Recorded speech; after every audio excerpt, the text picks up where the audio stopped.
Varicose veins కి సరైన చికిత్స కోసం సంప్రదించండి ఎవిస్ హాస్పిటల్. నమస్తే రమగారు. నమస్తే జయ.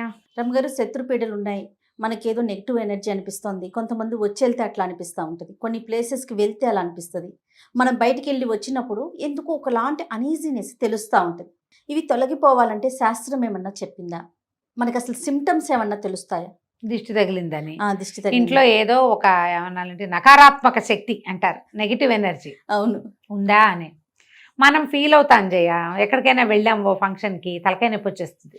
ఏమిటో శుభ్రంగా తింటాం, అదంతా ఏసీ హాలే, ఎందుకు తలనొప్పి వస్తుందో అర్థం కాదు. ఇదొకటి. అక్కడి నుంచి ఇంట్లో ఏమిటో నస, ఆ ప్లగ్ విరిగింది, అది బాగు చేయించాం. మిక్సీ చెడింది, ఇది బాగు చేయించాం. జార్ చేయి పడిపోయింది, చేయి తప్పి అది కాస్త విరిగింది. మిక్సీ కోసం ఓసారి బజార్ వెళితే మర్నాడు మళ్ళీ జార్ కోసం మళ్ళీ వెళ్లాల్సి వస్తుంది. కప్పులు పగిలిపోతాయి, ప్లాస్టిక్ సామాన్లు పగులుతాయి, ఎంతసేపు ఏదైనా చేయి జారి పడిపోతూ ఉంటుంది, పడిపోతాయి. తర్వాత ఏమో ఒట్టి పుణ్యానికి కొట్లాడుకుంటాం మనం, ఏముండదు మ్యాటర్. పిల్లలు ఏడుపు మొదలు పెట్టేసరికల్లా అక్కడ స్టార్ట్ చేసి మీ అమ్మ మీ నాన్న దాకా వెళ్ళిపోతాం మనం కొట్లాడుకుని. ఓకే, ఇంకా ఇలాంటివన్నీ జరుగుతాయి. బజార్ వెళ్తే ఎప్పుడు కారు వేసుకెళ్తామా, పార్కింగ్ దొరకదు చేయ. ఇంతమంది కార్లు పట్టి మన కారు ఒకటి పట్టలేదు నిజంగా. ఏదో షాపింగ్ చేసి బోల్డెన్ బట్టలు కొనుక్కొస్తామా, ఒకదానికి అదేదో బాగుండదు, ఒకటి బాగుండదు, దానికి మ్యాచింగ్ జాకెట్ ఉందనుకుంటాం, ఉండదు. ఏం నా జీవితం ఇలా ఉంది అనిపిస్తుంది. అనిపించిందా? అనిపిస్తుంది. అవునా? అక్కడి నుంచి ఎక్కడికైనా తొందరగా వెళ్ళాలంటే ఒకదానికి ఒకటి దొరకదు మనకి. ఈ కొంపలోనే ఏదో ఉంది అనిపిస్తుంది కదా. ఇంట్లో వాస్తు దోషాలు ఏమైనా ఉంటే ఉండొచ్చు. ఒట్టి పుణ్యానికి ఎవరింటికో వెళ్ళి అక్కడ కూడా కొట్టుకుంటాం మన ఇద్దరం, మొగుడు పెళ్ళాలం. ఎందుకు కొట్టుకుంటామో తెలియకుండా వేరే వాళ్ళ ఇంట్లో కూడా పిల్లల్ని ఒట్టి పుణ్యానికి కొట్టి తిట్టేస్తాం. పక్కింటి వాళ్ళతో పిచ్చి తగాదాలు, ఏదో మంచి ముచ్చట పడి ఒక మొక్కలు తెస్తే అవి ఇందులో సగం చచ్చిపోతూ ఉంటాయి. ఇంత నెగిటివిటీనా? గింజలు పెడతామా, ఒక గింజ రెండు గింజ తప్పాతాలు మొలుస్తాయి, చచ్చినా రావు. ఆలోచించండి, ఇవన్నీ మనకు ఉన్నాయా? పోనీ ఇందులో కొన్ని ఉన్నాయా? కొన్ని డెఫినెట్గా ఉంటాయి. వీటన్నిటికీ ఏదో ఒక నెగిటివ్ ఫోర్స్ మనకు అడ్డం పడుతూ ఉంటుంది. ప్రతి చోట పాజిటివ్ ఎనర్జీ ఎలా ఉంటుందో నెగిటివ్ ఎనర్జీ అలాగే ఉంటుంది. వెలుగు చీకటి, చీకటి వెలుగులు కలిసి ఉండవా? అవును. కలిమిలేమి కావడికి ఉండాలని చెప్తుంటారు. రెండు ఉంటాయి, అలా బ్యాలెన్స్ అవుతూ ఉండాలి. వీటిల్లోంచి కొన్నిట్లోంచి అయినా మనం తప్పుకోవాలంటే ఎలా? కొన్నిటైనా తప్పుకోవాలి. నేనైతే ఇల్లు క్లీన్గా ఉంచుకోవాలి అని భావిస్తాను జయ. మన ఇంట్లో ఉపయోగం లేని ప్లాస్టిక్ డబ్బాలు, ఇప్పుడు ఇవాళ ఫుడ్స్ కొంటామా, డబ్బాలు వచ్చేస్తాయా, డబ్బాలన్నీ తోమి పక్కన పెట్టుకుంటూ ఉంటారు. డిస్పోజబుల్ డబ్బాలు ఇంట్లో ఉంచద్దు, తీసి పడేసేసేయండి. 1-2 టైమ్స్ మించి వాడద్దు. మామూలుగా పని వాళ్ళకి ఏమైనా ఇవ్వడానికి, మనమే ఏదైనా క్యారీ చేయడానికి అలా దాచిపెడతారు. పైలప్ చేసేయిపోకండి. 2-3 ఉంటే సరిపోతుంది, 50 ఎందుకు కదా. అసలు ఆ ప్లాస్టిక్ డబ్బాలు వాడకుండా మన ఇంట్లో ఉండే స్టీల్ డబ్బాలు వాష్ చేసి లోపల పెట్టుకోగలిగేవే వాడుకోండి, ఎక్కువ లైఫ్ ఇచ్చేవి. ప్లాస్టిక్ డబ్బాల్లో తింటమే మన కర్మ. ఆ కర్మకి కొనసాగింపు ఎందుకు? దిక్కుమాలి కర్మ, మళ్ళీ ఎందుకు కొనసాగించాలి? దిబ్బల కొట్టండి, వాటిని ఉంచద్దు. అట్టపెట్టెలు, పాత బట్టలు, పిల్లల చిన్నప్పటి సామాన్లన్నీ, బొమ్మలు, బొటికలు, తల్లేంది తోకలేంది బొమ్మలు బయటపారేయండి. సీసాలు లేని మూతలు లేని సీసాలు బయటపారేయండి. విజ్జోడైపోతాయి. ఒక అరడదన కప్పులు అలా కొనుక్కుంటామా, అందులో 3 ఇందులో 2 మిగులుతూ ఉంటాయి. కొన్నిటికి చెవులు విరుగుతాయి, చిన్న చిన్న పగుళ్ళు వస్తాయి. పగిలినవి విరిగినవి ఉంచద్దు. కొత్తవి కొనుక్కోలేకపోతే మానేసేయండి. ఉన్న వాటితో శుభ్రమైన వాటినే వాడుకోండి. పగిలిన కప్పులు ఉంచద్దు. బట్టలు ఏమైనా చిరిగితే, నైటీలు కుట్లుడిపోతే, ఏం పాయింట్లు చెప్తారు, నిజం చేయాల్సి. అవునా కాదా చెప్పు? అవన్నీ దరిద్రాలేనమ్మా మన కర్మకి. నిజంగా అవును. కుట్టేయండి దాన్ని కూర్చుని. చిరిగిన గుడ్డ కట్టుకోవద్దంటే ఎన్నని మానేసుకుంటారు జయ. ఎవరైనా ఊడిపోతే మనం కుట్టుకోవాలి. ఎక్కడైనా చిరిగితే ఎక్కడైనా కొంచెం చిరిగింది, దాన్ని డార్నింగ్ చేయించేయండి, రఫ్ చేయించేసేయండి.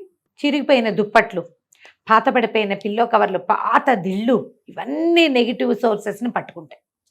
మంచాల కింద బోలెడని సామాన్లు పెడతారు, ఎప్పటికప్పుడు దులుపుకోండి. ఇప్పుడు మనకు అన్ని మంచాలు ఇవి వచ్చినాయి కదా, బాక్సులు. ఆ బాక్సులు నిండా సామాన్లే, ఉపయోగపడవు, చావు. సంవత్సరానికి ఒకసారి వాడుకునే రగ్గులు, ఊలెన్వి అవన్నీ అందులో పడేస్తాం. పాత బట్టలు అందులో చేరుస్తాం. ప్రతి 3-6 నెలలకి బీరువాలు మొత్తం దొర్లించి కిందకి. ఉపయోగపడదు అని అనుకున్న దాన్ని ఎవరికి ఉపయోగపడుతుందో వాళ్ళకి ఇచ్చి పారేయండి. అమ్మేయండి. లేకపోతే ఇప్పుడు పాత బట్టలు యూజ్డ్ క్లోత్స్ కొనేవాళ్ళు కూడా బోల్డ్ మంది వచ్చారు. అమ్మేయండి. పాత మిక్సీలు, పాత జార్లు. కొత్త మిక్సీ కొంటామా, పాత మిక్సీ ఎవరికి ఇవ్వం, అదో పక్కన ఉంటుంది అనాథ ప్రయత్నంలాగా. ఎందుకు, అనవసరం కదా, బయటపడేయండి. దాన్ని ఇచ్చేయండి ఎవరికైనా, పని మనిషి అయినా వాడుకుంటుంది కొన్నాళ్ళ పాటు. దానికి పాడైతే అది ఎవరికో ఇచ్చుకుంటుంది, లేదా అదే అమ్మేసుకుంటుంది అవతలకి. మీరు ఆలోచించండి. వెదురు బుట్టలు అవి కొనుక్కొస్తాను జయ, కొత్తల్లో భలే ముద్దుగా సరదాగా ఉంటాయి. కొన్నాళ్ళకి మాస్టి మొహాలు పడతాయి అవి, నువ్వు వాడవు పెట్టవు. అవును, వాటిని ఏదైనా రీసైక్లింగ్ చేసేస్తే చేసేయండి, ఇంకో పనికి వాడండి. లేకపోతే ఇచ్చేయటమే, పంపేయండి. ఇచ్చేయద్దు, పారేయమంటున్నాను, అనకుండా ఇలా చెప్తాను అంతే. ఓ అంతేనా. ఇక నువ్వు ఏదైనా సరే, ఇయర్ రింగ్స్, సైడ్ పిన్స్, ఈ మెల్లో పెట్టుకునేవి, పూసలు, పిల్లలవి వస్తువులు తయారు చేసేవి ఏమిటో అవి. మా ఇంట్లో అయితే జయ, మా వాడి క్విల్లింగ్ సామాన్లు, సిల్క్ థ్రెడ్ సామాన్లు, ఇంకేం నిట్టింగ్ సామాన్లు. అందులో కార్తీక్ బాగా చేస్తాడు కదా. చేసేవాడు వాడు, తాడు కాదు ఇప్పుడు వాడు, ఎప్పటి సంగతో. ఇక ఎప్పటికప్పుడు రంగులు, పేస్ట్లు, కలర్లు, గోడల మీద వేసేవి, పుస్తకాల మీద వేసేవి, పేపర్ల మీద వేసేవి, నగలు గోడల మీద వేసుకునేవి. ఇక ఎన్నో పడేటివేనా, ఆ పారేయటమే, ఇచ్చేయటమే. ఏమన్నా పిల్లలు, ఆడపిల్లలు వస్తే అమ్మా సరదాగా ఉందా చేసుకుంటావా అని ఎలా చేసుకోవాలో కాస్త 2-3 వాక్యాల్లో చెప్పి ఇచ్చేయి, మనమే నేర్పించి ఇచ్చేయటమే, పారేసుకోవటమే. ఇదే పని. పాత పుస్తకాలు, పాత అట్టపెట్టెలు, పాత చెక్క పెట్టెలు ఇంట్లో ఉంచకండి. తర్వాత ఇక్కడి నుంచి ఇది ఇల్లు చాలానే చేసాం. క్లటర్ కంట్రోల్ అంటారు, how to clean your clutter చూసి చేసేయండి. నెక్స్ట్, మిమ్మల్ని మీరు క్లటర్ కంట్రోల్ చేయండి. ఎలా? Positive, be positive. ఎప్పుడు మనం పాజిటివ్గానే ఉండాలి. నెగిటివ్ ఆలోచనలు వస్తూనే ఉంటాయి మనకి. ఎక్కడికైనా బయలుదేరుతాం, అక్కడ ఎట్లా ఉంటుందో అనుకోవద్దు, అన్నీ బాగుంటాయి అనుకోండి, ఆల్ ఈజ్ వెల్ అనుకొని వెళ్ళటం. ఏదైనా బాగోలేదు చర్చర్లాడిపోవద్దు. నీకు చిరాకు పెరిగిందా, నెగిటివ్ ఫోర్స్ నీ మీద ఎక్కేసింది, చీరలాడొద్దు అని. ఇలాగే ఉంది ఇవాళ రేపు అన్ని చోట్ల. మనమేం దిగొచ్చామా, అందరిలాగానే మనకు కూడా వస్తుంది. ఇలాంటి ఆలోచన ధోరణి ఉండాలి. ఎక్కడి నుంచైనా బయట నుంచి వచ్చినప్పుడు ఇమ్మీడియట్గా కాళ్ళు కడుక్కోండి. ఇంట్లోకి రావటం ఏంటి, కాళ్ళు చేతుల మొహం కడిగేసేయాలి. ఏ బట్టలు కట్టుకెళ్ళారో వాటితో సోఫాల్లో పడి ఉండద్దు, మంచాలు ఎక్కదు. పొరపాటు కూడా బయట నుంచి వచ్చిన బట్టలతోటి మంచం మీద ఎక్కద్దు. మీకు ఎంత తలనొప్పిగా ఉన్నా సరే, ఆ చీర డ్రెస్సో, మగవాళ్ళు అయితే ప్యాంట్ షర్టు, ఆడవాళ్ళు అయితే చీరలో డ్రెస్సులో విప్పో పక్కన పడేయండి. తర్వాత మడుచుకోండి, పోని మడవగలితే మడవండి వెంటనే, లేకపోతే లేదు. ముందు కాళ్ళు చేతులు మొహం శుభ్రంగా కడుక్కోండి. వేరే ఫ్రెష్ బట్టలు వేసుకోండి, కాసిన మంచినీళ్ళు తాగండి, అప్పుడు పడుకోండి. ఒకవేళ రాత్రి ఇప్పుడు సాయంకాలం పూట వెళ్ళారు, రాగానే ఇంట్లో ఒక అగరొత్తి వెలిగించుకోండి, కాస్త ధూపం వేసుకోండి. వీటి వల్ల మీ నెగిటివ్ ఫోర్సెస్ తగ్గిపోతాయి. ఇది ఆలోచించండి. ఇప్పుడు నేను చెప్పినవన్నీ అందరికీ తెలుసు, అందరికీ ఉండేవే. మనం సరిగ్గా దాన్ని సమాధాన పరుస్తున్నామా లేదా అనేది చూసుకోండి. కాదే ఒక పిల్లాడు ఏడుస్తాడు, ఏం చేస్తావు నువ్వు, ఓ పిల్లాడు చూస్తున్నాడు ఇక్కడ, వాడు ఏడుస్తుంటాడు, ఏం చేస్తావు, ముందు ఎత్తుకుంటావు, జో కొడతాము, ఆకలేసిందేమో చూస్తాము, వస్తుందేమో చూస్తాము, ఏదైనా పెట్టానే ట్రై చేస్తాం, అదుడు చూడని చూపిస్తాం, లేదా ఫోన్ చేతిలో పెడతాం, ఏదో ఒకటి చేస్తామా. ఎన్ని చేసాం సమాధానాలు, మనం కూడా అంతే. ముందు ఏం చేయాలనేది ఆలోచించాలి. అన్నీ చేసి చూడండి, ఎక్కడో చోట సమాధానం లభించింది. ఇల్లు క్లీన్గా ఉంచుకుంటే మనకు సమస్యలు తక్కువగా ఉన్నాయి, చేసేయండి. ఎప్పుడు ఇల్లే క్లీన్ చేసుకుంటూ ఉండండి. మనమే సరిగ్గా లేము, మనం రిపేర్ చేసుకుందాం అనిపిస్తే చేసుకోండి. ప్రతి వాళ్ళకి సమస్యలు వస్తాయి, సమస్యలు సహజం. లోకంలో వెలుగు చీకటి ఉన్నట్టే. దీనికి రెడీగా ఉందాం. ఏదైనా వస్తే దానికి కావాల్సింది చేద్దాం. వచ్చిందని ఏడుస్తూ కూర్చున్నా, నెత్తి మీద పెట్టి చేతులు పెట్టుకుని వాస్తు బాగోలేదా, ఇల్లు బాగోలేదా, అది బాగోలేదా, నా జీవితం ఇలా అయిపోయింది, ఇలా బాధపడద్దు. ఇవి అందరికీ వస్తాయి. ఎలా వదిలించుకోవాలో ఆలోచించాలి. రమగారు, బీ పాజిటివ్ అంటే గుర్తొచ్చింది. చాలా విషయాలు చెప్పారండి మీరు బీ పాజిటివ్ లో, చాలా వీడియోలు, మంచి మంచి విషయాలు.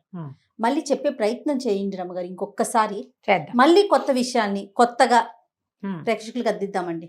అలాగే. రైట్ అండి, నమస్తే. నమస్తే.